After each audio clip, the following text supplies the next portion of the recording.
There's a population of men in our society called MGTOW, men going their own way. They reject marriage and traditional relationships with women, citing the rise of second and third wave feminism, decline of traditional family values, and the family court systems for the reason why they're giving up on women altogether. To MGTOWs, there's less benefits in associating romantically or even sexually with women due to the prevailing legal and social landscape. Though a lot of its members do stereotype all women, and as you can imagine, this lifestyle of giving up on women isn't very good for society in the long run, let's go through some of their legitimate arguments. Feminism. First wave feminism advocated for women's voting rights and property rights. They also wanted full legal recognition or legal personhood. Second wave feminism was focused on access to birth control, higher education, and the workforce.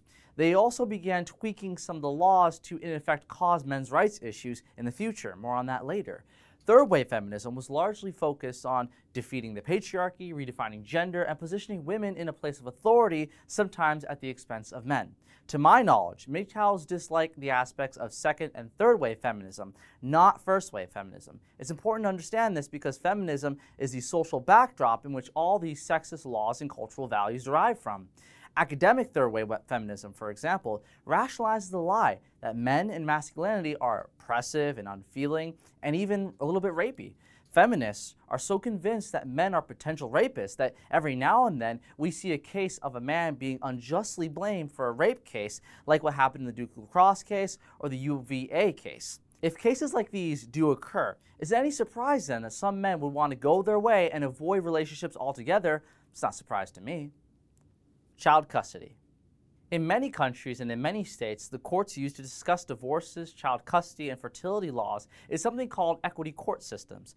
Unlike criminal courts or civil court systems, equity courts rely entirely on a judge's discretion. There are no juries, and there aren't really any lawyers. I mean, you could hire your own lawyer, but you're not entitled to a lawyer under a court of equity law.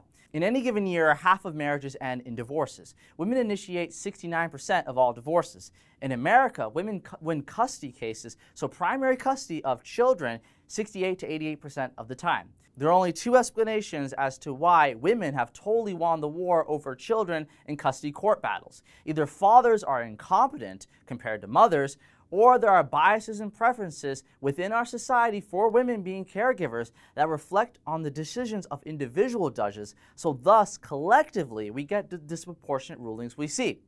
It might also be the case that judges tend to side with the person who's initiating the divorce, and since women initiate divorces more times on average, they get primary custody of the children on average.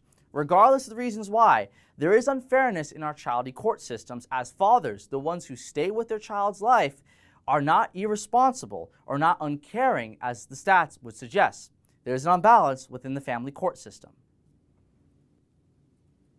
Another reason why MGTOWs exist is unfair fertility laws. If the man wants an abortion, but the mother wants to keep the baby, the man has to pay for child support. If the man wants to keep the baby, but the mother doesn't, that's too bad for him and the baby.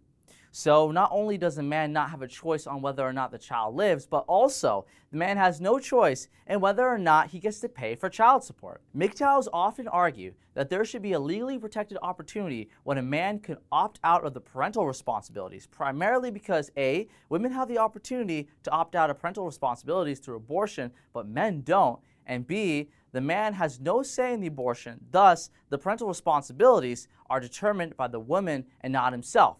The inequality or disparity within the current laws we have is that the woman holds the fate of both parties, the unborn baby and the father's parental responsibilities, whereas the father, someone who under the law should have equal rights, gets nothing. If a woman has a right to get an abortion, it's argued that men should have the right to get a financial abortion, that is, to legally strip away parental rights before the child is even born. Otherwise, he'll be taking care of a child he never wanted.